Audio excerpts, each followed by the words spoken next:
All right, we're live. Got Crow and Revan with me. I'm not sure. I think Atlas may come on. Um, Others may make a late arrival. I'm not sure. Not bagging. Um,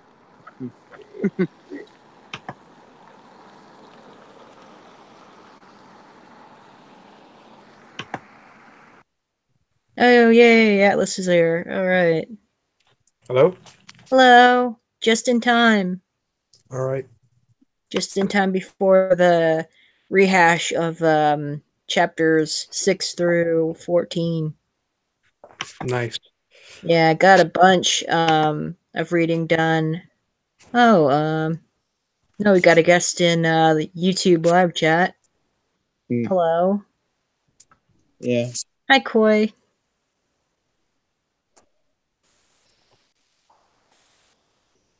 Um, let's see.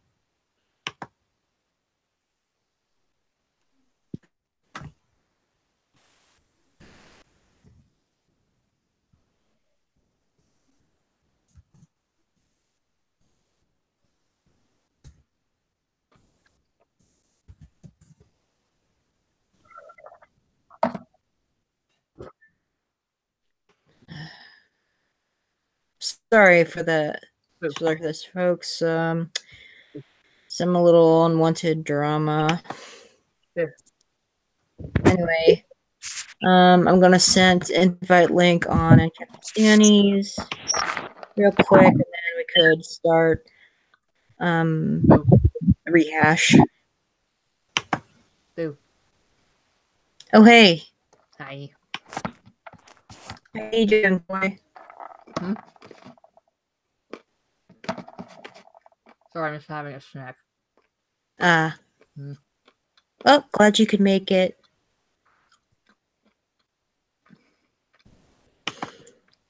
Alright, let's... Oh, you're on chapter 14 already? Well, we finished up to chapter 14. Yeah. Yeah. They go to 1 and notify.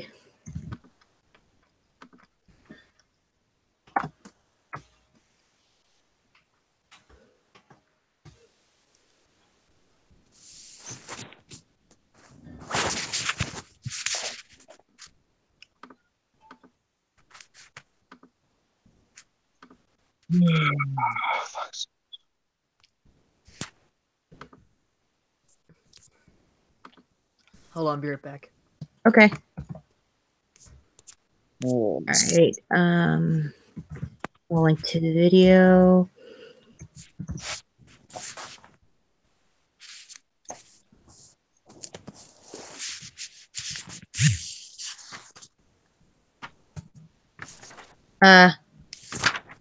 Okay, Kitsuki.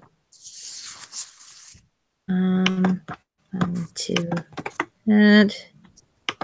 Yeah, I know, last minute, because I had to talk to a friend, since, person was, rattled.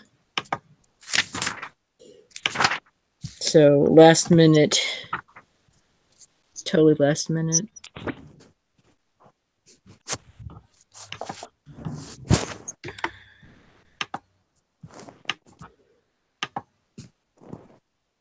no.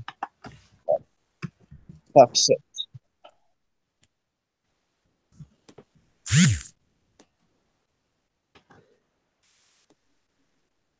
Alright. Oh, okay, I'm ready.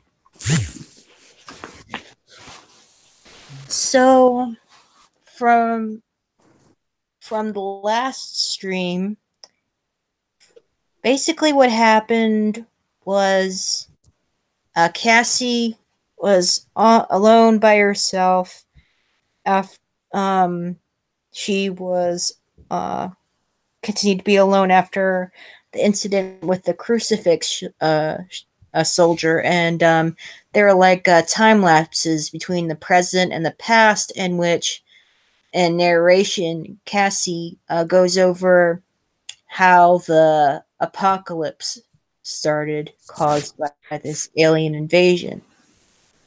The first wave was a really massive electromagnetic pulse. The second was tsunamis. Third wave was the blood plague that was caused by birds. That they had like a virus, carried a virus, and it spread, and a lot of people got really sick and died. And also, like, going back to the present, oh yeah, also there's like a bit on the camp that the remaining survivors of the family at the time, Cassie's father, her little brother, and herself went to this little refugee camp. And there were some other survivors, some men, some women, and some children. I think Cassie was like the oldest of the bunch. And there's that creep Crisco, who was like among the kids, who wanted to have a little night fun with her inappropriately. And Cassie said no. And also mentioning in the present time, when Cassie's on her own, she got shot by a sniper. So she is hiding under a Buick, and she was wounded, and she's in quite a pickle on whether to go or stay. That's basically everything that's mentioned between from chapter 6 through 14, all in a nutshell.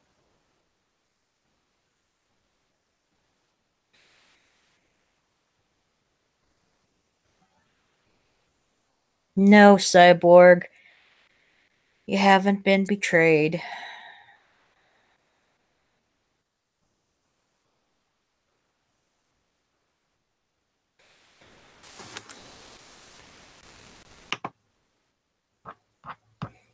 Please don't be dramatic about it.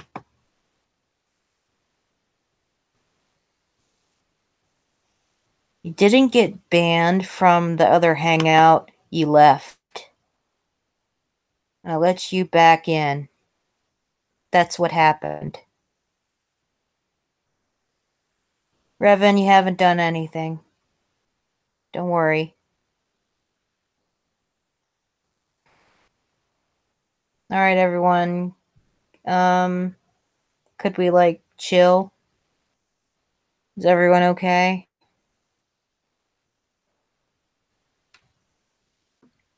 I have returned. Yay, welcome back. Yay. Where'd everyone else go?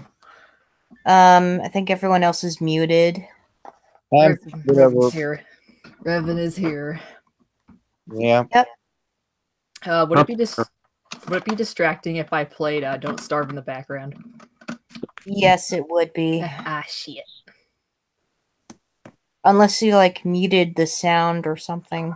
No, that if something bad happens, I'll be like, oh god, no.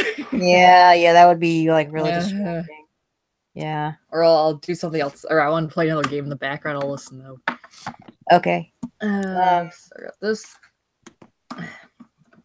Can move all So, Atlas, were you there, like, on Wednesday? I don't think you were. No, I wasn't on Wednesday. Okay. Well, do you have any, like, questions before I start reading? All right.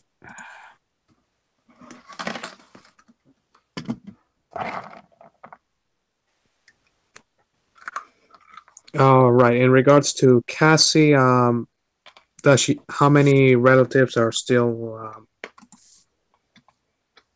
How let's say many in her family is still alive other than herself? Yes. Her little brother, Sammy. Uh-oh. No. Yeah, she and her brother have been separated. Uh-oh, that's not good. You know what? Not good, That's yeah. never a good sign. No. not at all. Oh yeah, the part in one of the chapters in which he mentions the last time she saw Sammy was, well, Sammy was on a school bus with other kids, and they were driving away from her and Dad away from the refugee camp. And Cassie's holding on to her brother's teddy bear.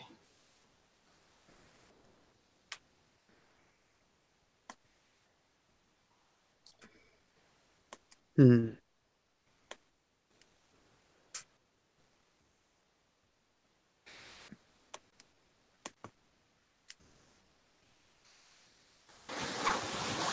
Yep, so guess we continue chapter 15. Is everyone ready? Yeah. Okay. Go for it.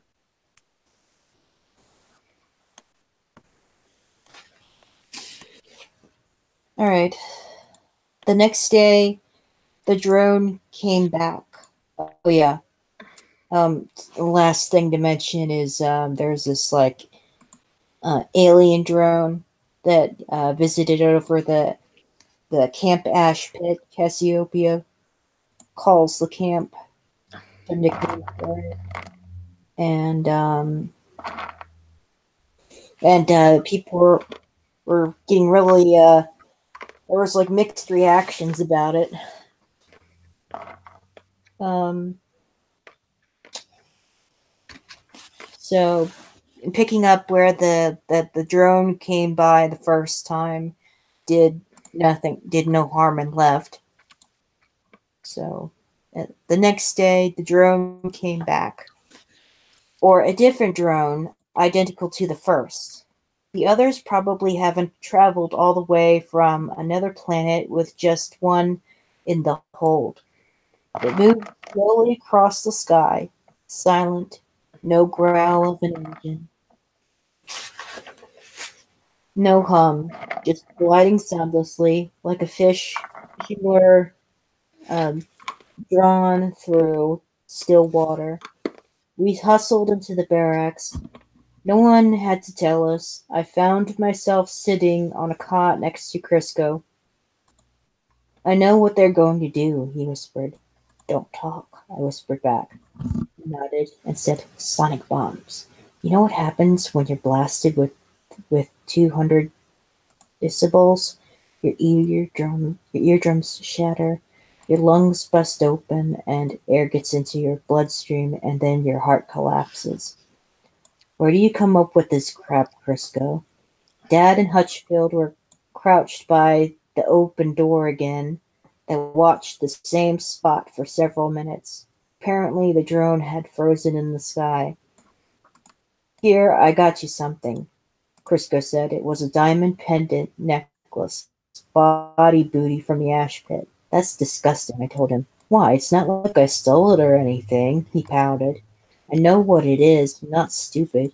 It's not the necklace, it's me. You'd take it in a heartbeat if you thought I was hot. I wondered if he was right. If Ben Parrish had dug the necklace out of the pit, would I have taken the gift? Not that I think you are, he added.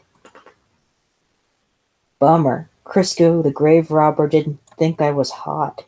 Then why do you want to give it to me? I was a douche that night in the woods. I don't want you to hate me, think I'm a creeper. A little late for that. I don't want dead people's jewelry, I said. Neither do they, he said, meaning dead people. He wasn't going to leave me alone. I scooted up to sit behind Dad. Over his shoulder I saw a tiny gray dot, a silvery freckle on the unblemished skin of the sky. What's happening? I whispered. Right when I said that, the dot disappeared, moved so fast it seemed to wink out. Reconnaissance flights, Hutchfield breathed. Has to be. We had satellites that could read someone's watch from orbit, Dad said quietly. If we could do that with our primitive technology, why would they need to leave their ship to spy on us? You got a better theory? Hutchfield didn't like his decisions being questioned. They may have nothing to do with us, Dad pointed out. These things might be atmospheric probes, or devices used to measure something they can't calibrate from space, or they're looking for something that can't be detected until we're mostly neutralized. Then Dad sighed. I knew that sigh. It meant he believed something was true that he didn't want to be true. Comes down to a simple question. Hutchfield, why are they here? Not to rape the planet for our resources. There's plenty of those spread evenly throughout the universe, so you don't have to travel hundreds of light years to get them. Not to kill us, though killing us, or most of us, is necessary. They're like a landlord who kicks out a deadbeat renter so he can get the house cleaned up for the new tenant. I think this has always been about getting the place ready. Ready? Ready for what?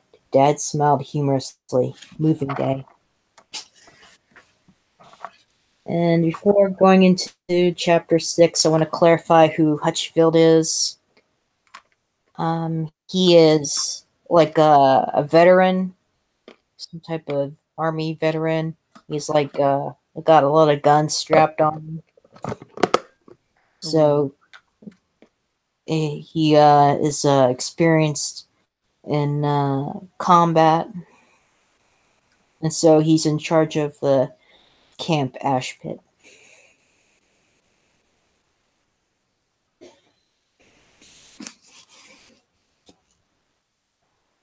Chapter 16. An hour before dawn, our last day at Camp Ashpit, a Sunday. Sammy beside me, little kid snugly warm, hand on his bear, other hand on my chest, curled up pudgy baby fist. Best part of the day. Those few seconds when you're awake but empty. You forget where you are, what you are now, what you were before. It's all breath and heartbeat and blood moving. Like being in your mother's womb again, a piece of the void. That's what I thought the sound was at first. My own heartbeat. Thumpa, thumpa, thumpa. Faint, then louder, then really loud, loud enough to feel the beat on your skin. A glow sprang up in the room, grew brighter. People were stumbling around, yanking on clothes, fumbling for guns. The bright glow faded, came back. Shadows jumped across the floor, raced up the ceiling. Hutchfield was yelling at everyone to stay calm. It wasn't working. Everyone recognized the sound, and everyone knew what had meant. Rescue! Hutchfield tried to block off the doorway with his body. Stay inside, he yelled. We don't want to. He was shoved out of the way. Oh, yes, we do. We poured out the doorway and stood in the yard and waved at the helicopter, a Black Hawk, as it made another sweep of the compound, black against the lightning dark of the pre-dawn sky. The spotlight stabbed down, blinding us, but most of us were already blinded by tears. We jumped, we shouted, we hugged one another. A couple of people were waving little American flags, and I remember wondering where the hell they got those. Hutchfield was furiously screaming at us to get back inside. Nobody listened. He wasn't the boss of us anymore. The people in charge had arrived. And then, just as unexpectedly as it had come, the helicopter made one last turn and thundered out of sight. The sound of its rotors faded. A heavy silence flooded in after it. We were confused, stunned, frightened. They must have seen us. Why didn't they land? We waited for the helicopter to come back. All morning we waited. People packed up their things, speculated about where they would take us, what it would be like, how many others would be there. A Black Hawk helicopter! What else had survived the first wave? We dreamed of electric lights and hot showers. No one doubted we'd be rescued now that the people in charge knew about us. Help was on its way. Dad, being Dad, of course, wasn't so sure. They may not come back, he said. They wouldn't just leave us here, Dad, I said. Sometimes you had to talk to him like he was Sammy's age. How does that make sense? It may not have been a search and rescue. They may have been looking for someone else. The drone? The one that had crashed a week earlier. He nodded. Still, they know we're here now, I said. They'll do something. He nodded again, absently, like he was thinking about something else. They will, he said. He looked hard at me. Do you still have the gun? I patted my back pocket. He threw his arm around me and led me to the storehouse. He pulled aside an old tarp lying in a corner. Underneath it was an M16 semi-automatic assault rifle, the same rifle that would become my bestie after everyone else was gone. He picked it up and turned it in his hands, inspecting the rifle with that same absent-minded professor look in his eyes. What do you think? He whispered. About that? It's totally badass. He didn't jump on me for the language. Instead, he gave a little laugh. He showed me how it worked, how to hold it, how to aim, how to switch out a clip. Here, you try. He held it toward me.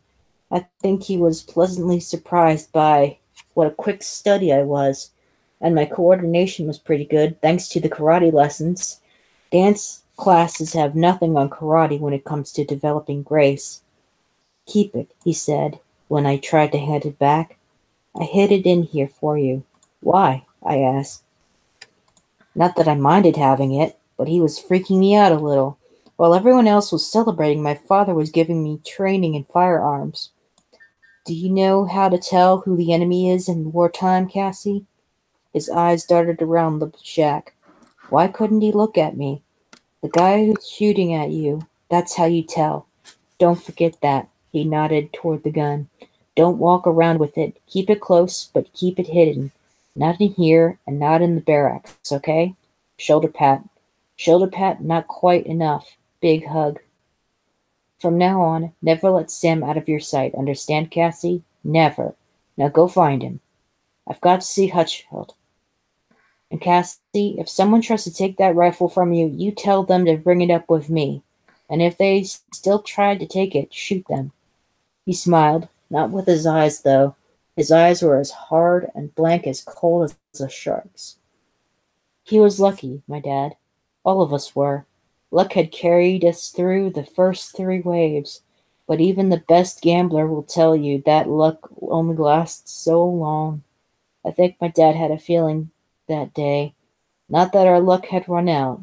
No one could know that. But I think he knew it in the end, and it wouldn't be the lucky ones left standing.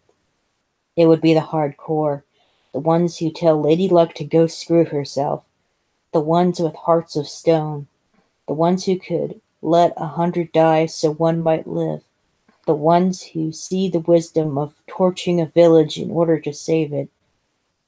The world was foobar now. And if you're not okay with that, you're just a corpse waiting to happen. I took the M16 and hid it behind a tree, bordering the path to the ash pit.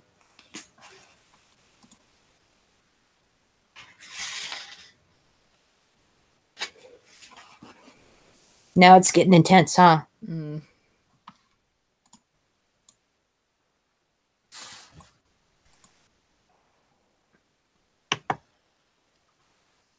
Where did they get that comment about? Where did they get the American flags from? It's like that. I'm still thinking that just further confirms that my suspicions that she's just delusional after watching too much CNN.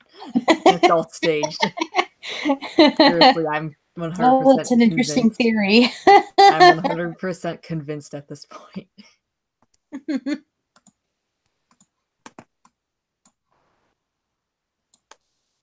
Oh, come on, my game isn't working. Shit. I was gonna play Stardew Valley in the background, but it's not working properly for some reason. No!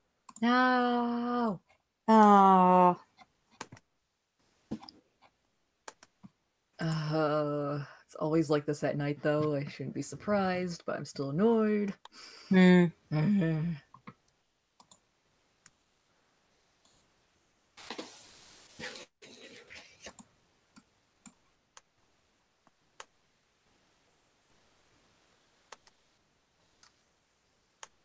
All right, 17. The Time last chapters. remnant of the world I knew ripped apart on a sunny, warm Sunday afternoon. heralded by the growl of diesel engines, the rumble and squeak of axles, the whine of air brakes. Our sentries spotted the convoy long before it reached the compound, saw the bright sunlight glinting off windows and the plumes of dust trailing the huge tires like contrails. We didn't rush out to greet them with flowers and kisses. We stayed back while Hutchfield, Dad, and our 4 best shooters went out to meet them. Everyone was feeling a little spooked and a lot less enthusiastic than we'd been just a few hours before. Everything we'd expected to happen since the arrival didn't. Everything we hadn't did. It took 2 whole weeks into the third wave for us to realize that the deadly flu was part of their plan. Still, you tend to believe what you always believed, think what you always thought, expect what you've always expected. So it was never, will we be rescued? It was, when will we be rescued? And when we saw exactly what we wanted to see, what we expected to see, the big flatbed loaded with soldiers, the Humvees bristling with machine gun turrets, and surface-to-air launchers, we still held back. Then the school buses pulled into view, 3 of them, bumper to bumper, packed with kids. Nobody expected that. Like I said, it was so weirdly normal, so shockingly surreal. Some of us actually laughed. A yellow freaking school bus! Where the hell is the school? After a few tense minutes, where all we could hear was the throaty snarl of engines and the faint laughter and calls of the children on the buses, Dad left Hutchfield talking to the commander and came over to me and Sammy. A knot of people gathered around us to listen in. They're from Wright-Patterson, Dad said. He sounded out of breath. And apparently a lot more of our military has survived than we thought. Why are they wearing gas masks? I asked. It's precautionary, he answered. They've been in lockdown since the plague hit. We've all been exposed. We could be carriers. He looked down at Sammy, who was pressed up against me, his arms wrapped around my leg. They've come for the children, Dad said. Why? I asked. What about us? Mother Teresa demanded. Aren't they going to take us too? He says they're coming back for us. Right now there's only room for the children. Looking at Sammy. They're not splitting us up, I said to Dad. Of course not. He turned away and abruptly marched into the barracks. Came out again, carrying my backpack and Sammy's bear. You're going with him. He didn't get it. I'm not going without you, I said. What was it about guys like my father? Somebody in charge shows up and they check their brains at the door. You heard what he said, Mother Teresa cried shrilly, shaking her beads. Just the children. If anyone else goes, it should be me.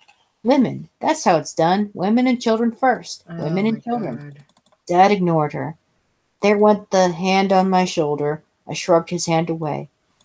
Cassie, they have to get the most vulnerable to safety first. I'll just be a few hours behind you. No, I shouted. We all stay or we all go, Dad. Tell them we'll be fine here until they get back. I can take care of him.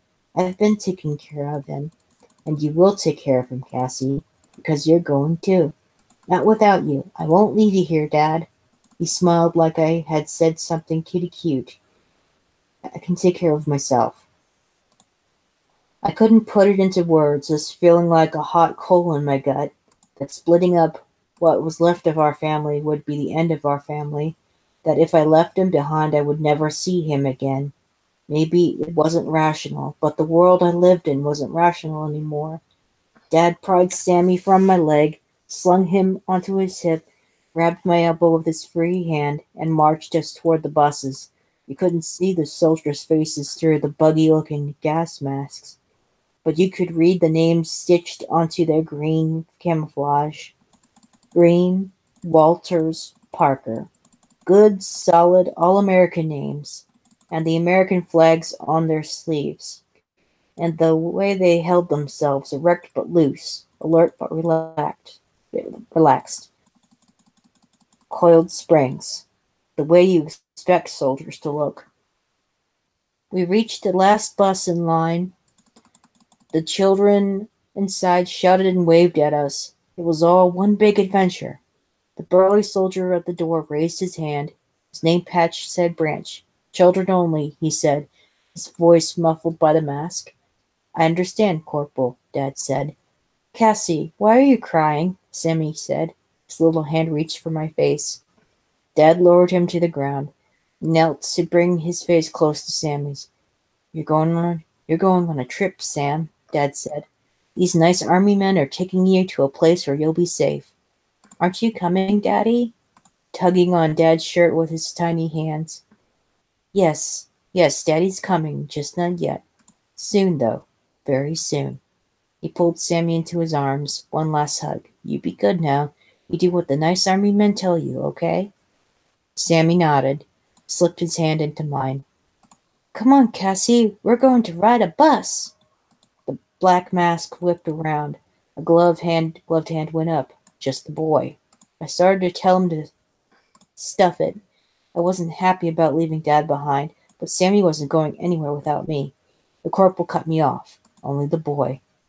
She's his sister, Dad tried. He was being reasonable. And she's a child, too. She's only 16. She'll have to stay here, the corporal said. Then he's not getting on, I said, wrapping both arms around Sammy's chest. He'd have to pull my damn arms off to take my little brother. There was this awful moment when the corporal didn't say anything. I had the urge to rip the mask off his head and spit in his face. The sun glinted off the visor, a hateful ball of light. You want him to stay? I want him to stay with me, I corrected him. On the bus, off the bus, whatever, with me. No, Cassie, Dad said. Sammy started to cry. He got it. It was Daddy and the soldier against me and him, and there was no winning that battle. He got it before I did. He can stay, the soldier said, but we can't guarantee his safety.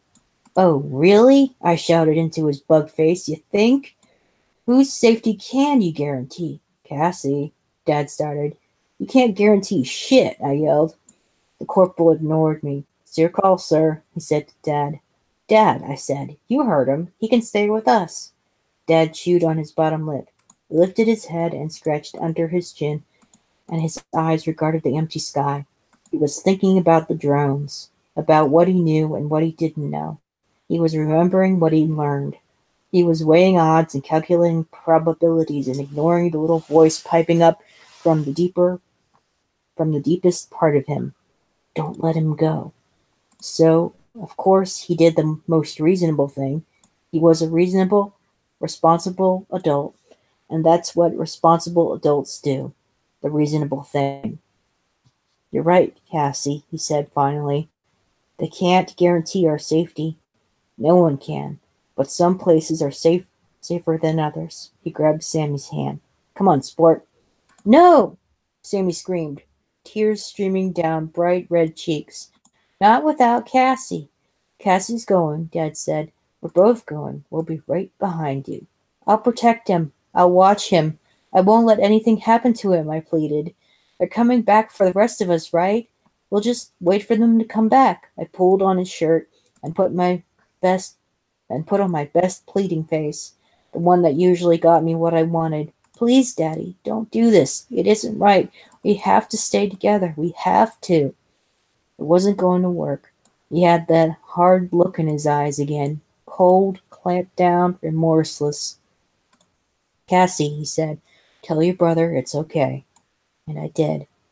After I told him it was okay, I told myself to trust Dad, trust the people in charge, trust the others not to incinerate the school buses full of children, trust that trust itself hadn't gone the way of computers and microwavable popcorn and the Hollywood movie where the slime balls from planet Exarchon are defeated in the final 10 minutes. I knelt on the dusty ground in front of my little brother. You need to go, Sams, I said. His fat upper lip bobbed up and down, clutching the bear to his chest. But, Cassie, who's going to hold you when you're scared? He was being totally serious. He looked so much like Dad with that concerned little frown that I almost laughed. I'm not scared anymore. And you shouldn't be scared either. The soldiers are here now, and they're going to make us safe. I looked up at Corporal Branch. Isn't that right? That's right. He looks like Darth Vader, Sammy whispered. Sounds like him too. Right, and remember what happens? He turns into a good guy in the end. Only after he blows up a whole planet and kills a lot of people. I couldn't help it. I laughed. God, he was smart. Sometimes I thought he was smarter than me and Dad combined. You're going to come later, Cassie? You bet I am. Promise? I promised. Whatever happened, no matter what. That was all he needed to hear. He pushed the teddy bear into my chest. Sam, for when you're scared, but don't leave him. He held up a tiny finger to emphasize this point. Don't forget. He stuck out his hand to the corporal. Lead on, Vader! Gloved hand engulfed pudgy hand. The first step was almost too high for his little legs. The kids inside squealed and clapped when he turned the corner and hit the center aisle. Sammy was the last to board. The door closed. Dad tried to put his arm around me. I stepped away. The engine revved. The air brakes hissed. And there was his face against the smudged glass and his smile as he rocketed across a galaxy far, far away in his yellow X-Wing starfighter, jumping to warp speed until the dusty yellow spaceship was swallowed by dust.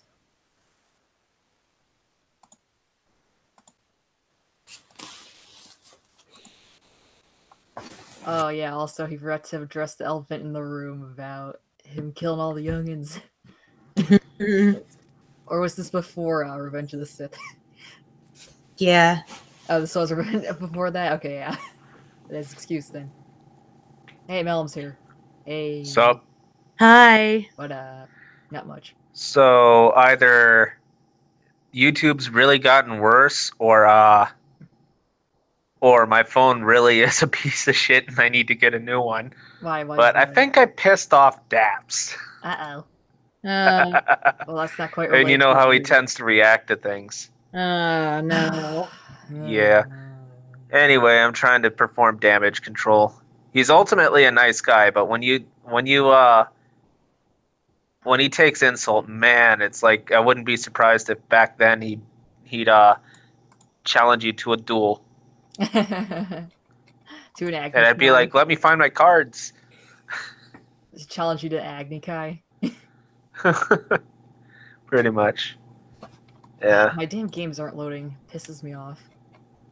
So it means I have to go onto his channel and see how many of his videos YouTube has failed to notify me on. Because I noticed that the past 3 days I haven't been getting notified on any videos. So, yeah, it's... And then all of a sudden this morning I just wake up and there's like 31 plus videos that I gotta watch. And it's like, what the fuck? So... I don't know. Yeah, either a shitty phone or YouTube's gotten worse. YouTube. Or a combination thereof. USSR tube.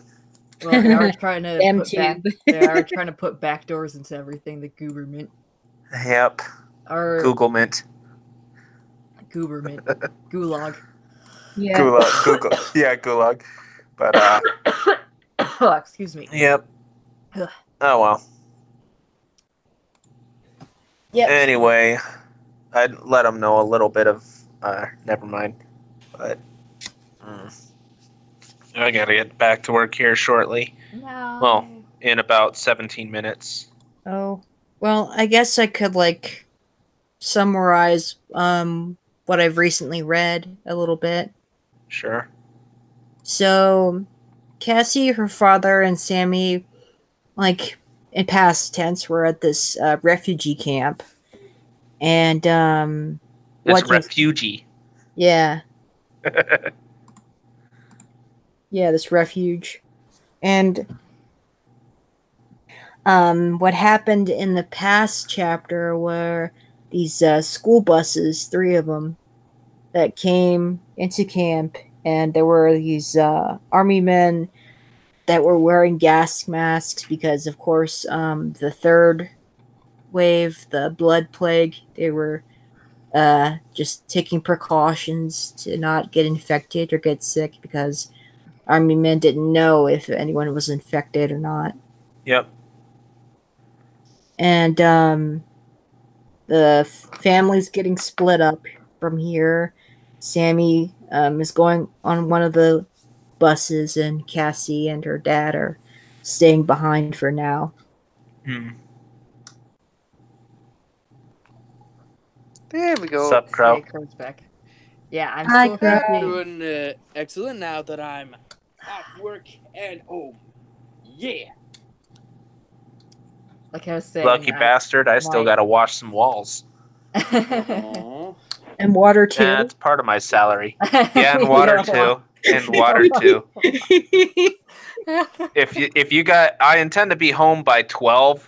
If this chat is still going at 12, I swear to God, I am gonna get hammered on this thing. Oh no! Please don't. Be like, not only will I wash my water, but I'll wash your water too. Oh, Can I jeez. get hammered with? Can I get hammered with you? No. Sure. You gotta wait Yes. a few hours and 15 minutes. All right. Well, I'm actually in the process of drinking beer right now, so yeah, I'll get hammered with you. No. Jackass. I have to wait because I gotta climb on a ladder. Guys interrupted you, by the way. It's gonna take. sorry. It's gonna take time for me to get drunk anyway, because I have a very powerful fucking liver by now. So yeah. Yes, like I was saying before, I'm further convinced Okay. that she's delusional after watching too much CNN because they never even show the aliens. So Yeah, the still. Hey. The aliens are illegal. yeah, They're not illegal. They're no, they are undocumented. Yes. Well, all we need to They're do is undocumented workers. get ice over here. That's how we win. Undocumented extraterrestrials. Get it right. Only get ice over here. They're earthly challenged. They're terrestrially challenged. Or maybe they're just No. waiting until like The most of niggers show up. the race is wiped out. Coin Monster's theory about what's going on is that, well, there was this one part in which when this Black Hawk helicopter appeared, and there were people that were celebrating, and some of them were waving little American flags, and Cassie was wondering where the hell they got those. Yeah, that furthers my suspicions about that. Hmm. Because if she doesn't know, it's like, yeah, The bird people are coming. burbs. Hmm. Bird is the word. I said a bird. Bird is, I swear to God, that is like so fucking catchy. Burbs incoming. Burbs. Burbs Burb incoming. McClucky nuts. Hmm. You know, that reminds me of was it this one guy I follow who's from England. They were doing a stream of How to Low Boyfriend or where the fuck that was. They named their character Bird McClucky Nuts or Burb McClucky Nuts. Don't you cluck my nuts. Oh, my damn game still isn't working. Fuck your game. Okay, so to catch me up on how far we went into the book. We've read over 15 through 17. How long is this book, anyways? The book, 3,000 years. No, seriously, how long is the shit? How many it's chapters? about, let's see. It It is over 400 pages. Yeah, but how many chapters specifically? Chapters, I think 88, 89. Holy fuck. Are we gonna be able to read them all? Oh, 90 something chapters. Holy fuck. Yeah. Can we please not read, like, either not the whole thing or at least not in a row? Because it'd be nice to have other episodes or other live streams about other shit. Yeah. Yeah, we could do like finish up part 1 this week and then Yeah, that's do fine. something else and Sure. go back to it the week after that. Or Mm. just take a break altogether. I don't know, or not Yeah. altogether, but yeah, I get the idea. Maybe for New Year's we could read chapter or part 2. Oh, like in the new year? Yeah, or New Year's Eve. Mm. Interesting. That is a good possibility. I am very mad that my game will not load. Pop on the game. Give myself a blister. Yeah, I'm and just thinking fear. and it was funny with the Star Wars references towards the end of the chapter 17, in which Sammy looked at the one of the gas mask wearing soldiers, and he says he looks like Darth Vader. Sounds like him too. I Oh, want to watch jeez. Star Wars now. Fear. Fear is the path to the dark side. The Fear leads to anger. Anger leads to hate. Hate leads to suffering. Indeed. Mommy, don't hug me. I'm scared. Oh no. Oh, jeez. Anyway, Vader actually disagrees with that. All right, but whatever. If you listen to Lords of the Sith, but whatever. Well, he didn't learn then, clearly. All right. Moving on to chapter 18. No, Vader learned true freedom. I gotta go. So see you guys later. Okay. Right, bye. Later, Mom. See you, Mom. Yeah, don't come on here drunk, please. Oh my god, he's so embarrassing when he gets drunk. A lot of drunk people are embarrassing. Yeah, but he was particularly inappropriate. Yes. Ah, Jesus Christ. My game is still not working.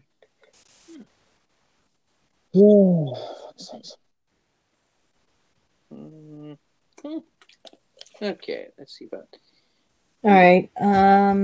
18. Stupid game. Ready? Yeah, go for it. All right. Reading. This way, sir, the corporal said politely, and we followed him back to the compound.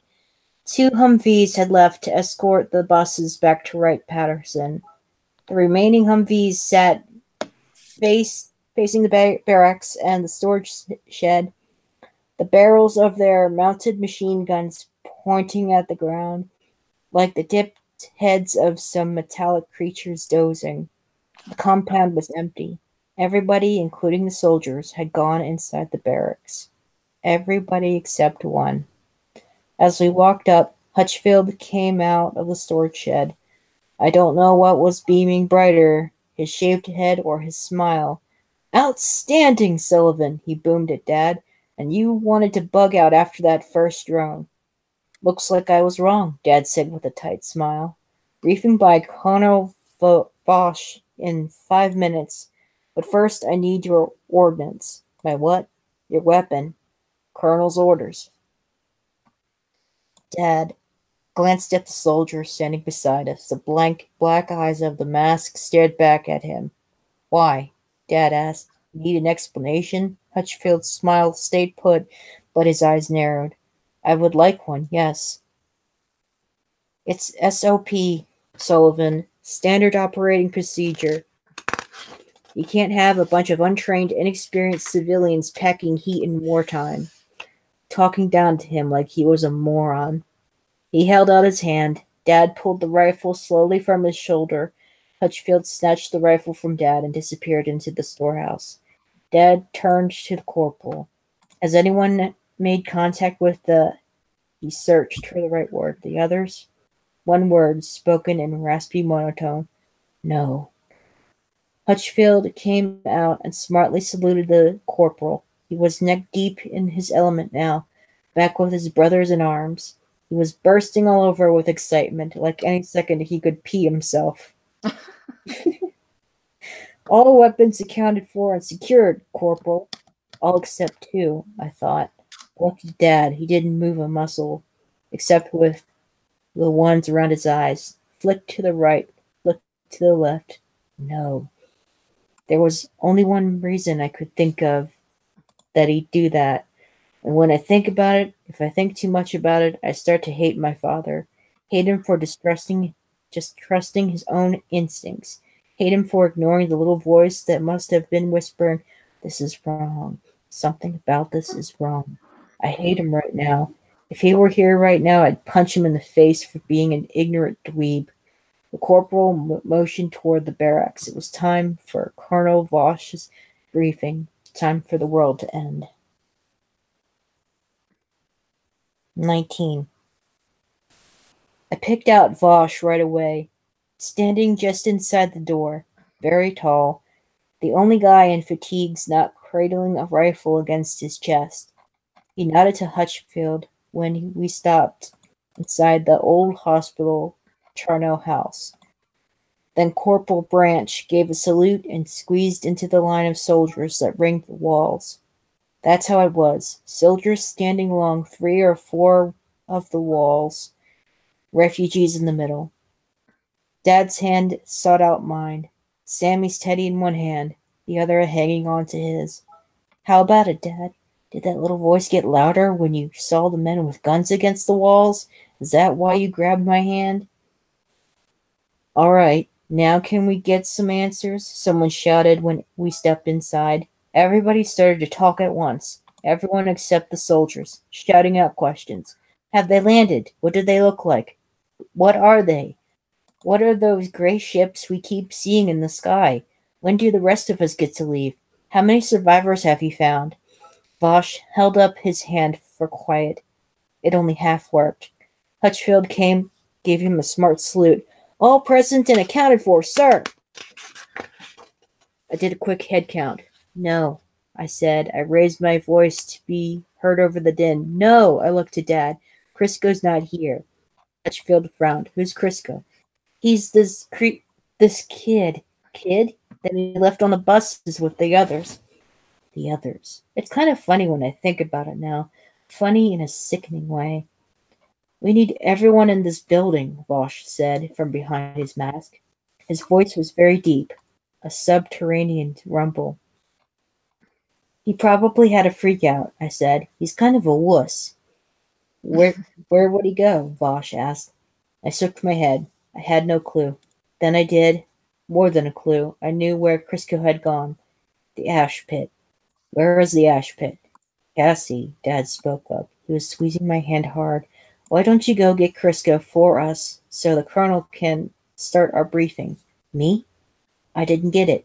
I think Dad's little voice was screaming by this point, but I couldn't hear it, and he couldn't say it. All he could do was try to telegraph it in his eyes. Maybe it was this: "Do you know how to tell who the enemy is, Cassie?" I don't know why he didn't volunteer to go with me. Maybe he thought they wouldn't suspect a kid of anything, and one of us would make it, or at least have a chance to make it. Maybe.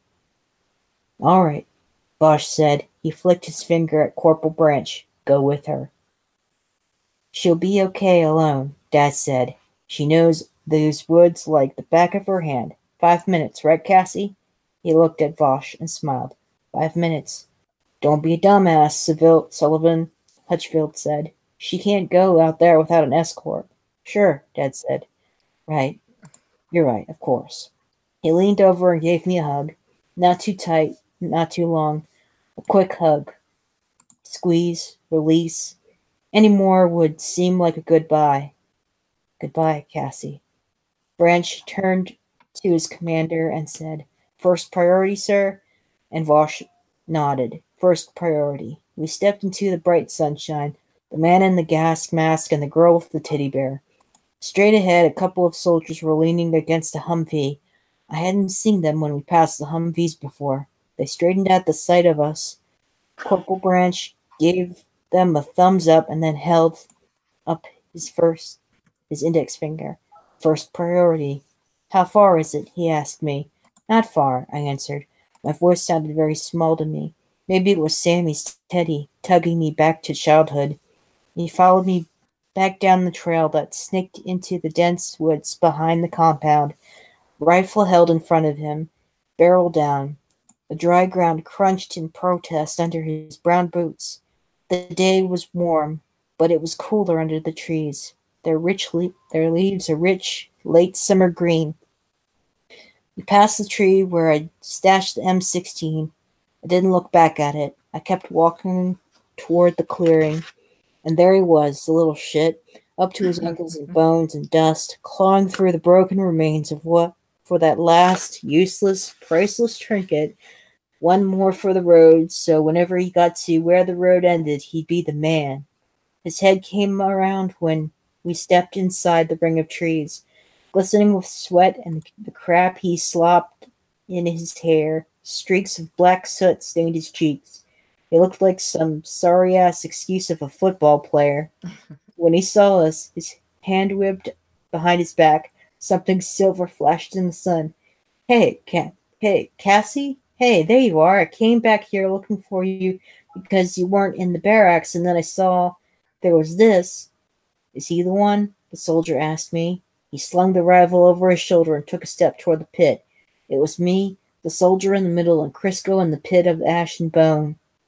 Yeah, I said, that's Crisco. That's not my name, he squeaked. My real name is... I'll never know Crisco's real name. I didn't see the gun or hear the report of the soldier's sidearm. I didn't see the soldier draw it from his holster. But I wasn't looking at the soldier. I was looking at Crisco. His head snapped back like someone had yanked on his greasy locks, and he sort of folded up as he went down, clutching the treasures of the dead in his hand.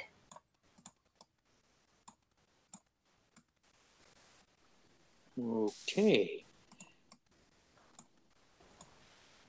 Wow. That's just sick. Yeah.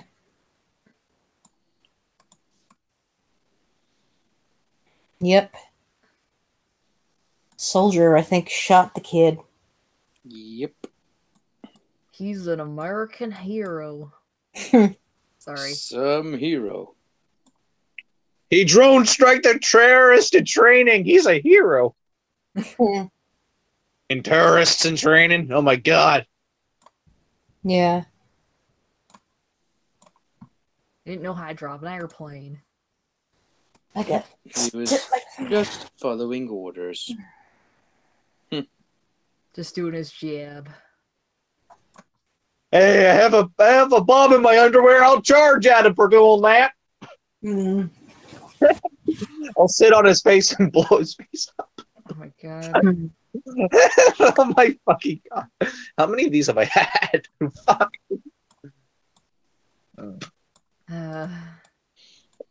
Alright. Chapter 20. Niggers. Of course. Chapter 20, niggers. No. No. Yes! No, that's not how chapter 20 starts. Yeah, that's how it starts. What are you talking about? This is Illuminati confirmed. No. Yes! I'm trying to make Illuminati confirmed. this is interesting, and I want another bear, Hans and Franz, nigga. Oh, Holy shit. jeez. Holy god, I have a machine gun for a throat. No, better watch it before the government comes to confiscate it. I have a fucking double barrel shotgun. Fight me, faggot!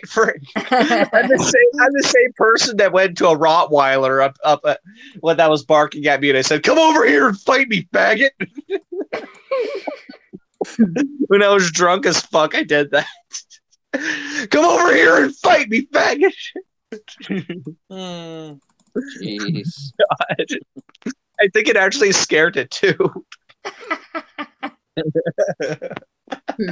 When in doubt, be a retard and scream at a Rottweiler.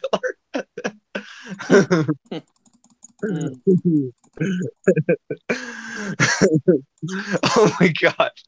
I still admire myself for doing that. Holy shit, that was fucking hilarious. Come over here up this tree, I'll fight me, faggot. Now, hold on, there it is.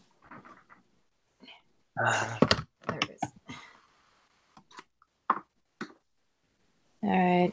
Drink some Crease beer with that whole angry rant streak. Dang. Alright. Come over here and fight me, faggot. Okay. Let's pick up from where the action happened. It's Chapter 20. Come over here and fight me, faggot. Okay, I'll stop. I have returned. please. Hmm. All right. 20. My turn. The girl wearing the backpack and carrying the ridiculous teddy bear, standing just a couple of yards behind him. The soldier pivoted, arm extended. My memory's a little fuzzy about this next part. I don't remember dropping the bear or yanking the gun from my back pocket. I don't even remember pulling the trigger. The next clear memory I have is of the black visor shattering and the soldier falling to his knees in front of me and seeing his eyes, his 3 eyes. Well, of course, I realized later he didn't really have 3 eyes. The one in the middle was the blackened entry bullet of the wound. It must have shocked him to turn around and see a gun pointed at his face. It made him hesitate. How long? A second? Less than a second? But in that millisecond, eternity coiled on itself like a giant anaconda. If you've ever been through a traumatic accident, you know what I'm talking about. How long does a car crash last? 10 seconds? 5? It doesn't feel that short if you're in it. It feels like a lifetime. He pinched over, face first, into the dirt. There was no question I'd wasted him.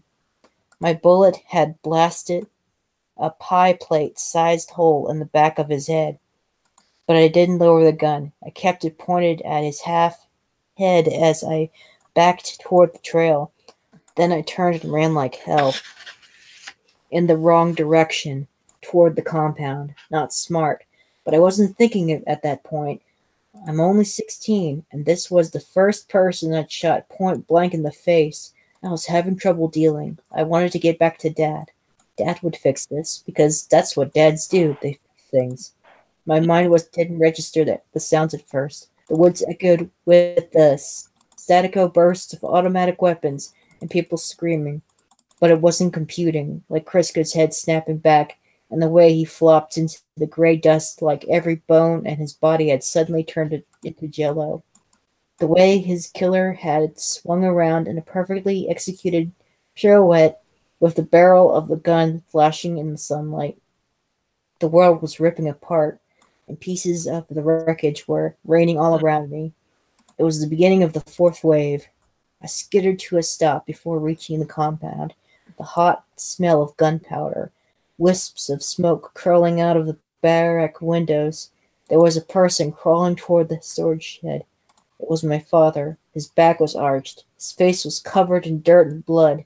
The ground behind my father was pockmarked with my father's blood. He looked over as I came out of the trees. "No, Cassie," he mouthed. Then his arms gave out. He toppled over, lay still. A soldier emerged from the barracks. He strolled over to my father. Easy, cat-like grace. Shoulders relaxed, arms loose at his sides. I backed into the trees. I raised the gun. But I was over 100 feet away. If I missed, it was Vosh. He seemed even taller, standing over the crumpled form of my father. Dad wasn't moving. I think he was playing dead. Didn't matter. Vosh shot him anyway. But I don't remember making any noise when he pulled the trigger. But I must have done something to set off Vosh's spidey sense. The black mask whipped around, sunlight flashing off the visor. He held up his index finger toward 2 soldiers coming out of the barracks, then jabbed his thumb in my direction. First priority. Moving into chapter 21. They took off toward me like a couple of cheetahs. That's how fast they seemed to move. I'd never seen anyone run that fast in my life. The only thing that comes close is a scared shitless girl who'd just seen her father murdered in the dirt. Leaf, branch, vine, bramble, the rush of air in my ears, the rapid fire scuff, scuff, scuff of my shoes and on the trail. Shards of blue sky through the canopy, blades of sunlight impaling the shattered earth. The ripped-apart world careened. I slowed as I neared the spot where I'd hidden my father's last present to me. Mistake. The The high-caliber round smacked into the tree trunk 2 inches from my ear. The impact sent fragments of pulverized wood into my face. Tiny, hair-thin slivers embedded themselves in my cheek. You know how to tell who the enemy is, Cassie? I couldn't outrun them. I couldn't outgun them. Maybe I could outsmart them.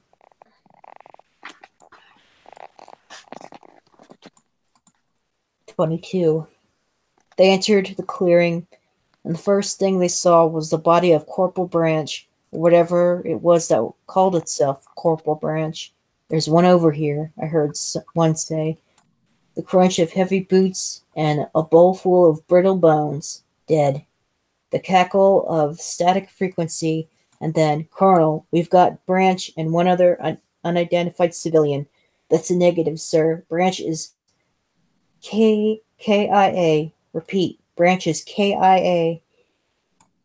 Now he spoke to his buddy, the one standing by Crisco. Vosh wants us back, ASAP. Crunch, crunch, said the bones as he heaved himself out of the pit. She ditched this. My backpack. I tried to throw it in the woods, as far away from the pit as I could, but it hit a tree and landed just inside the far edge of the clearing. Strange, the voice said. It's okay, his buddy said. The eye will take care of her. The eye? The voices faded. The sound of the woods at peace returned. A whisper of wind, the warble of birds.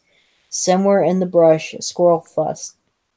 Still, I didn't move. Each time the urge to run started to rise up in me, I squashed it down. No hurry now, Cassie. They've done what they've come to do. You have to stay here till dark. Don't move. So I didn't.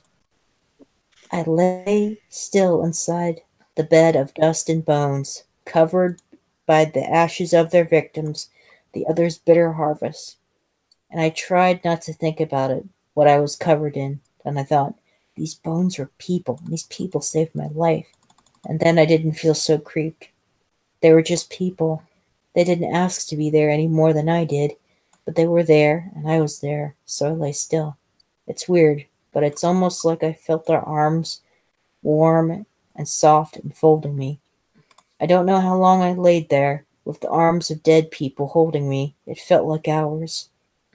When I finally stood up, the sunlight had aged to a golden sheen, and the air had turned a little cooler.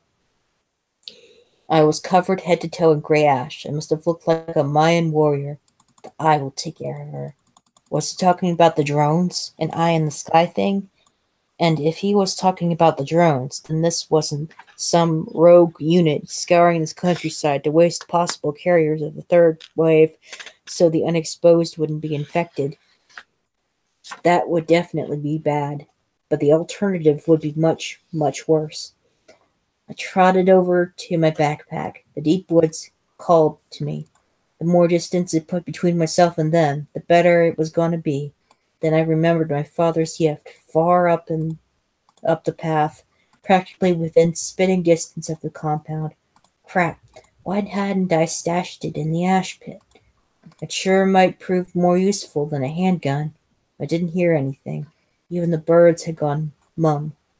Just the wind. Its fingers trailed through the mounds of ash, flicking it into the air, where it danced fitfully in the golden light. They were gone. It was safe. But I hadn't heard them leave. Wouldn't I have heard the roar of the flatbed motor, the growl of the Humvees as they left? Then I remembered Branch stepping toward Crisco. Is he the one? Swinging the rifle behind his shoulder. The rifle. I crept over to the body. My footfalls sounded like thunder, my own breath like mini explosions. He had fallen face down at my feet. Now he was face up, though that face was still mostly hidden by the gas mask. His side arm and rifle were gone. They must have taken them. For a second I didn't move, and moving was a very good idea, or at that juncture of the battle. This wasn't part of the third wave. This was something completely different. It was the beginning of the fourth, definitely. And maybe the fourth wave was a sick version of Close Encounters of the Third Kind. Maybe Branch wasn't human, and that's why he was wearing a mask. I knelt beside the dead soldier, grasped the top of the mask, firmly and pulled it until I could see his eyes, very human-looking brown eyes, staring sightlessly into my face. I kept pulling. I kept pulling. Stopped. I wanted to see what, and I didn't want to see. I wanted to know, but I didn't want to know. Just go. It doesn't matter, Cassie. Does it matter? No, it doesn't matter. Sometimes you say things to your fear, things like, it doesn't matter. The words acting like pats on the head of a hyper dog. I stood up. No, it really didn't matter if the soldier had a mouth like a lobster or looked like Justin Bieber's twin brother. I grabbed Sammy's teddy from the dirt and headed for the far side of the clearing. Something stopped me, though. I didn't head off into the woods. I didn't rush off to embrace the one thing with the best chance to save me. Distance. It might have been the teddy bear that did it. When I picked it up, I saw my brother's face pressed against the back window of the bus. Heard his little voice inside my head. For when you're scared. But don't leave him. Don't forget. I almost did forget. If I hadn't walked over to check Branch for weapons, I would have. Branch had fallen practically on top of poor Teddy. Don't leave him. I didn't actually see any bodies back there, just Dad's. What if someone had survived those 3 minutes of eternity in the barracks? They could have been wounded, still alive, left for dead. Unless I didn't leave. If there was someone still alive back there, and the Fox soldiers had gone, then I would have been the one leaving them for dead. Ah, crap. You know how sometimes you tell yourself that you have a choice, but really you don't have a choice? Just because there are alternatives doesn't mean they apply to you. I turned around and headed back, stepping around the body of Branch as I went, and dove into the dusky tunnel of the trail.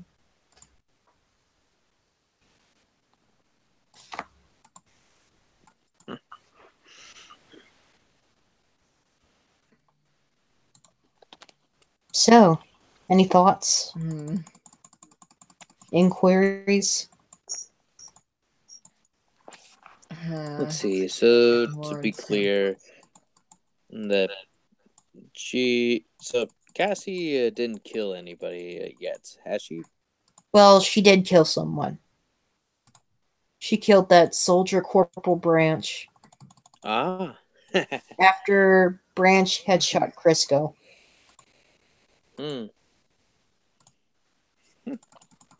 Crisco, this kid who liked to search dead bodies for like trinkets.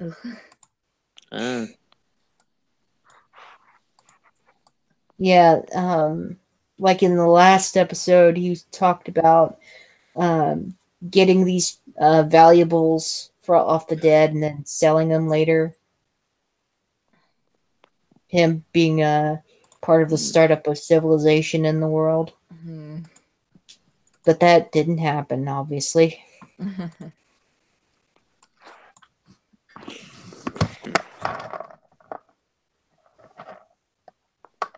Yep, so Cassie shot Corporal Branch because I think out of fight or flight, and well, because it was like a knee-jerk reaction after she saw the soldier kill Crisco. And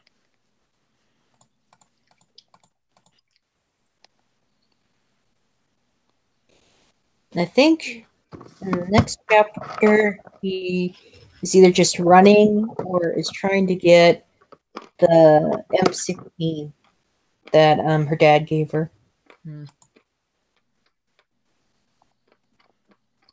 23.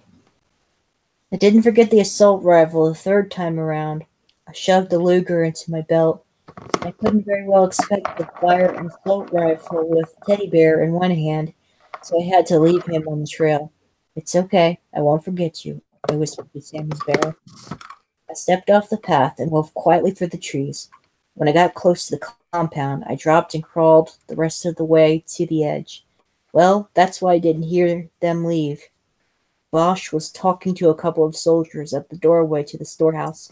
Another group was messing around by one of the Humvees. I counted 7 in all, which left 5 more I couldn't see. Were they off in the woods somewhere, looking for me? Dad's body was gone. Maybe the others had pulled disposal duty. There were 42 of us, not counting the kids who had left on the buses. That's a lot of disposing. Turns out I was right. It was a disposal operation. It's just that silencers don't dispose of bodies the way we do. Vosh had taken off his mask.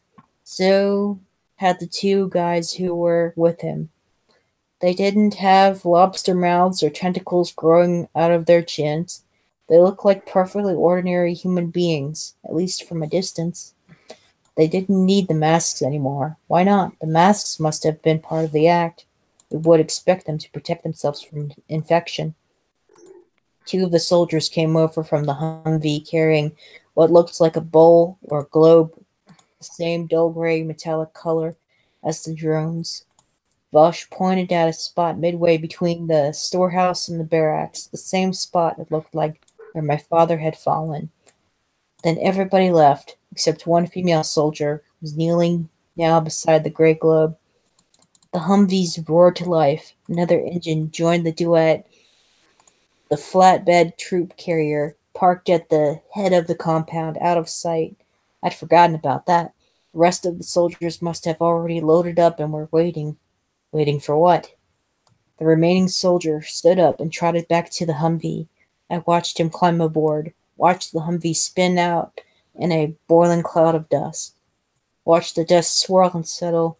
The stillness of summer at dusk settled with it. The silence pounded in my ears. And then the gray globe began to glow. That was a good thing, a bad thing, or a thing that was neither good or bad, but whatever it was, good, bad, or neither, depended on your point of view. They had put the globe there, so to them it was a good thing. The glow was getting brighter, a sickly yellowish green, pulsing slightly. Like, what? A beacon? I peered into the darkening sky. The first stars had begun to come out. I didn't see any drones. If it was a good thing from their point of view, it meant it was probably a bad thing from mine. Well, not probably, leaning more toward definitely. The interval between pulses shortened every few seconds. The pulse became a flash. The flash became a blink. Pulse, pulse, pulse. Flash, flash, flash. Blink, blink, blink. In the gloom, the yellow globe reminded me of an eye. A pale greenish yellow eyeball winking at me, but I will take care of her. My memory has preserved what happened as a series of snapshots, like freeze frame stills from an art house movie with those jerky handheld camera angles. Shot 1, on my butt, doing a crab crawl away from the compound. Shot 2, on my feet, running. The foliage a blur of green and brown and mossy gray. Shot 3, Sammy's bear. The chewed up little arm gummed and gnawed since he was a baby, slipping from my fingers. Shot 4, me on my second attempt to pick up the damned bear. Shot 5, the ash pit in the foreground. I'm halfway between Crisco's body and branches, clutching Sammy's bear to my chest. Shots 6 through 10. More woods, more me running. If you look closely, you can see the ravine in the left-hand corner of the 10th frame. Shot 11, the final frame. I'm suspended in midair above the shadow-filled ravine, taken right after I launched myself off the edge.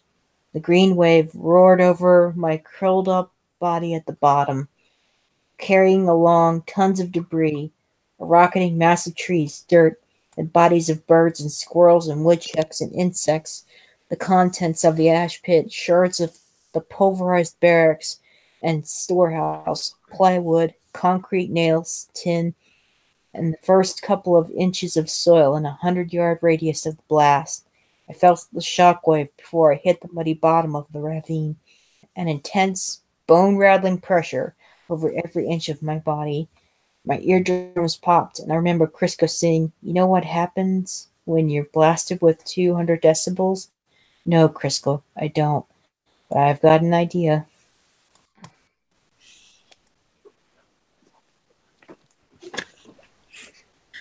"24. I can't stop thinking about the soldier behind the coolers and the crucifix in his head. The soldier and the crucifix. I'm thinking maybe that's why I pulled the trigger. Not because I thought the crucifix was another gun. I pulled the trigger because he was a soldier, or at least he was dressed like a soldier. He wasn't Branch or Vosh or any of the soldiers I saw that day my father died. He wasn't, and he was. Not any of them and all of them. Not my fault. That's what I tell myself. It's their fault. They're the ones, not me, I tell the dead soldier. You want to blame somebody, blame the others, and get off my back. Run equals die. Stay equals die. Some sort of theme in this party. Beneath the Buick, I slipped into a warm and dreamy twilight. My makeshift tourniquet had stopped most of the bleeding, but the wound throbbed with each slowing beat of my heart. It's not so bad, I remember thinking. This whole dying thing isn't so bad at all. And then I saw Sammy's face pressed against the back window of the yellow school bus.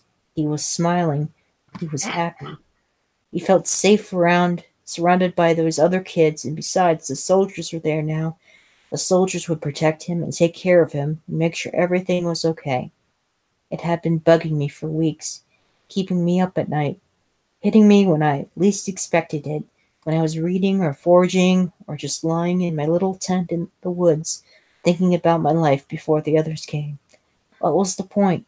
Why did they play that giant charade of soldiers arriving in the nick of time to save us?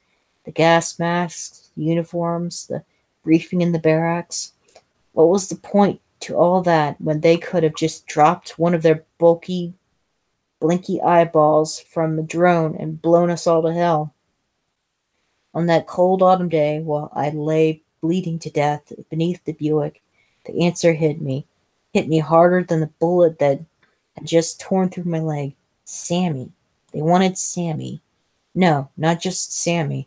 They wanted all the kids. And to get the kids, they had to make us trust them. Make the humans trust us, get the kids, and then we blow them all to hell. But why bother saving the children? Billions had died in the first 3 waves. It wasn't like the others had a soft spot for kids. Why did the others take Sammy? I raised my head without thinking and whacked it into the Buick's undercarriage. I barely noticed. I didn't know if Sammy was alive. For all I knew, I was the last person on Earth. But I had made a promise. The cool asphalt scraping against my back, the warm sun on my cold cheek, my numb fingers clawing at the door handle, using it to pull my sorry, self-pitying butt off the ground. I can't put any weight on my wounded leg. I lean against the car for a second, then push myself upright, on one leg, but upright. I might be wrong about them wanting to keep Sammy alive. I'd been wrong about practically everything since the arrival. I still could be the last human being on Earth. I might be, no, probably am, doomed. But I'm it, the last of my kind, the last page of human history. Like hell I'm going to let the story end this way. I may be the last one, but I am the one still standing. I am the one turning to face the faceless hunter in the woods on an abandoned highway. I am the one not running, not staying, but facing. Because if I am the last one, then I am humanity. And if this is humanity's last war, then I am the battlefield. And guess what? Yeah. That's the end of part 1. Oh my god. Yeah. Whoa. This be interesting. Yeah, you enjoying the story so far, Crow? Yeah, I'm loving All I need to say is see Kyle. it.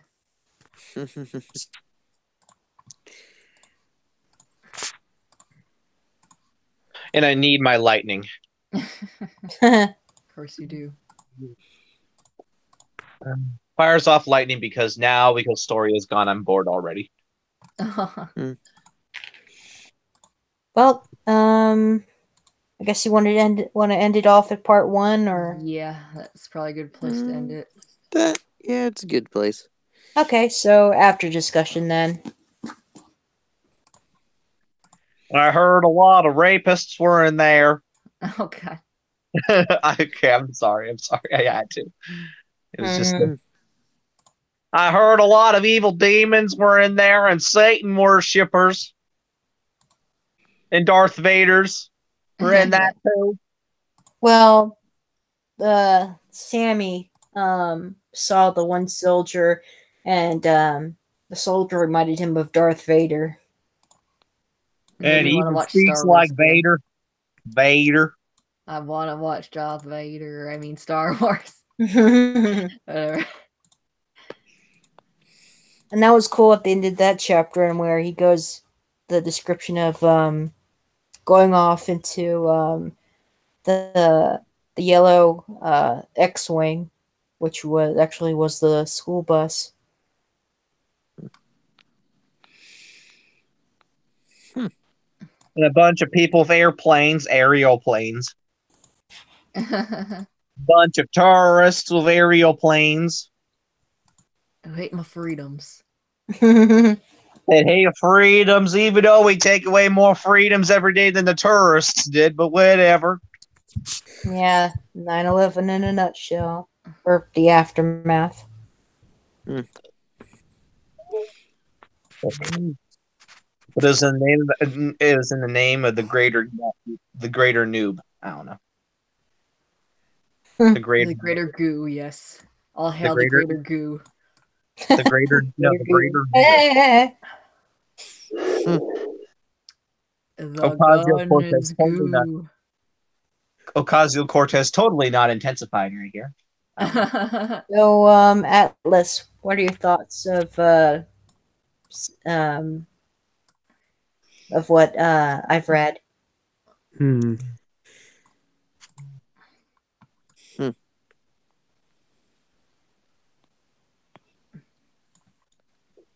I think governments in the story, decided to just bail and save themselves. Of course.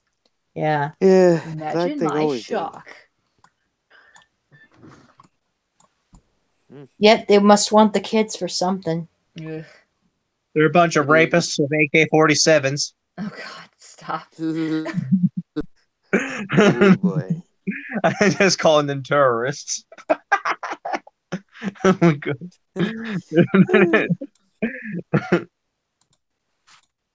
Yeah, not a bad name for those a-holes. Mm-hmm. Bunch of rapists with AK-47s, 400 terrorist weapons. I don't know about them being rapists, but terrorists, yeah. I'm joking, but whatever. Yeah.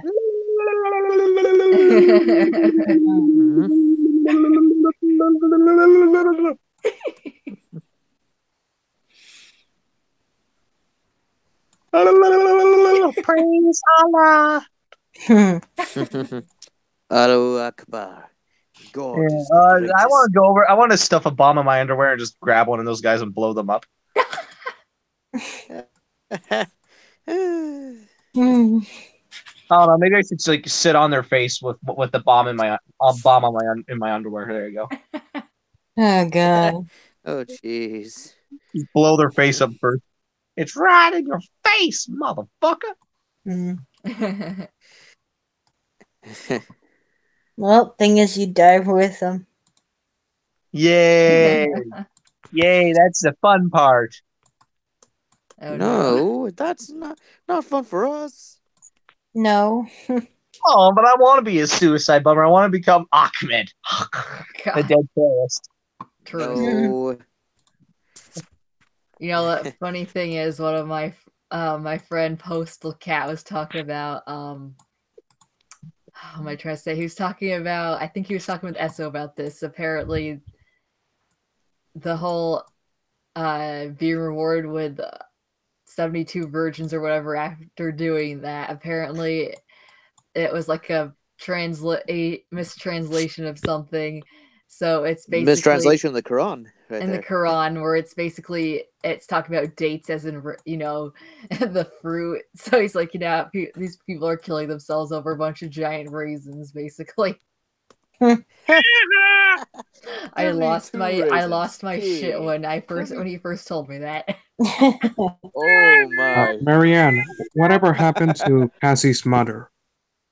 Cassie's mom. Yes. Oh, She back died in of- earlier in part She Died died of the one, red the plague. died of the blood plague. She The second died of the one? red. She died of the red plague. She called it, or they called it, the red plague. the blood plague.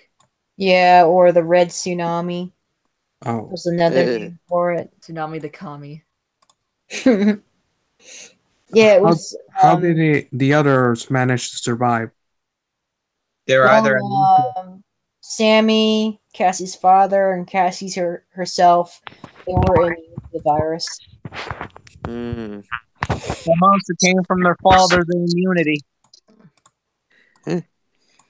Hmm. What are you looking at, Daddy-o? She's getting away! Mhm. Oh God, that's a dark joke right there. Fire. Oh no. Yeah. Oh my God, you're such a misogynist.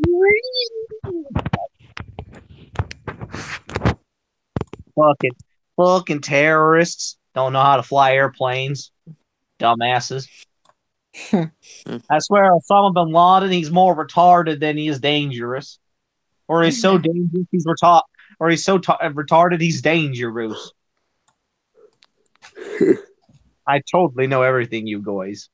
Mm. So what have Atlas? Huh? Any other questions? Yes. many- What did the previous chapters mention? What happened in the rest of the continents? Oh, The situation. the first through third waves. Yes. Yeah. Well, first it was that massive EMP, and then many people died on the tsunamis. And it was like tsunamis worldwide or something like that. I remember it was like goodbye London, goodbye New York, goodbye Tokyo or something like that. That's Goodbye, niggers. reading that over the narration. Goodbye, niggers. It was nice Sorry, knowing my you. game. Goodbye, niggers. It was nice knowing you.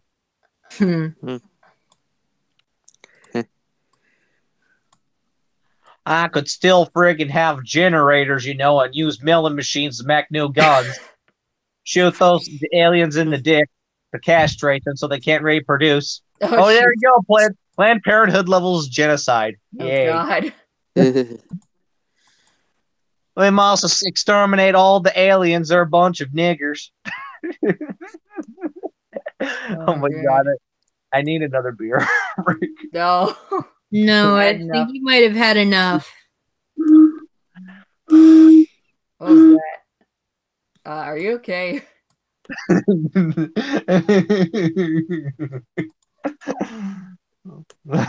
All right. Well, For honor, terrorist weapons and AK-47s all around. okay. So predictions, anyone? My money's still on the CNN thing. CNN and AK-47s and drugs. I would argue that Cassie will eventually find her Her. little brother. Her. Yes, I said her. I thought I said he. Sorry. Derp. You said nigger. I don't know. Oh my god. How about you, Crow? Oh, it does seem.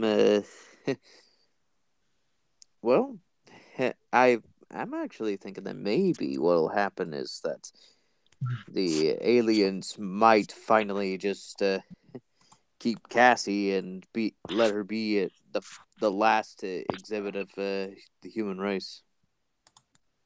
That's an interesting prediction. Well, I guess They're we'll probably have to... trying to. Yeah, they're probably trying to figure out which of the humans is the most resilient. Well, maybe we could keep a couple of humans around as pets. Yeah, the rarest Humans of are like pets little that we doggies. can gain a Doggos, profit yes. from showing everyone. Sorry, my character got hit by a evil tentacle. No, We this is not become hentai. we become doggos. Oh God. In Soviet Oh, Russia, God. you doggos pet you.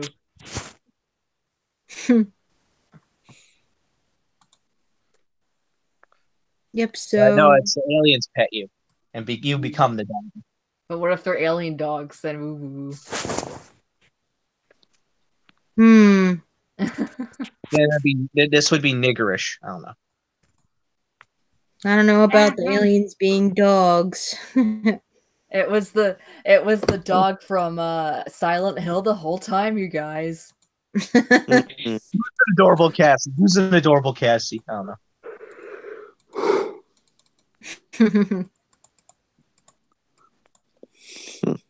Well, I guess on New Year's Eve or towards the New Year we'll start Part 2. part 2. I want to use lightning. All right. I need my whiskey. I think we I have think enough. it's time you slow down. Stop it. You always Get some say help. that. You never say. You never. Stop it. Get some help.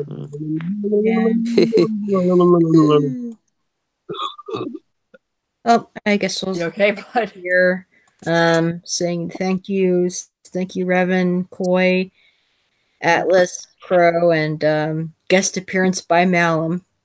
See, Kyle. Yeah, I wonder what he wonder what happened how he pissed off Daps. Ooh, see, Kyle. Okay, whatever. No. Thank you for inviting me, Marianne. Yeah, it was good having you. And thanks to everyone who tuned in. I think Dylan was there in the audience.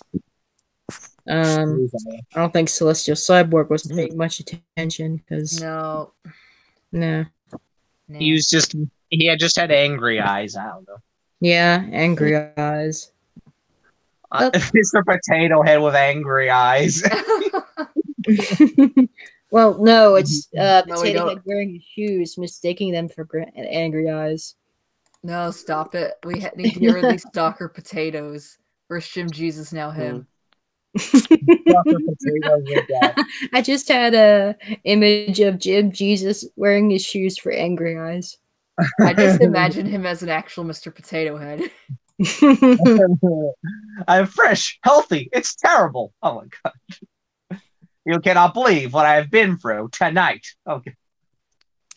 All right. Well, good night. Gonna start the broadcast.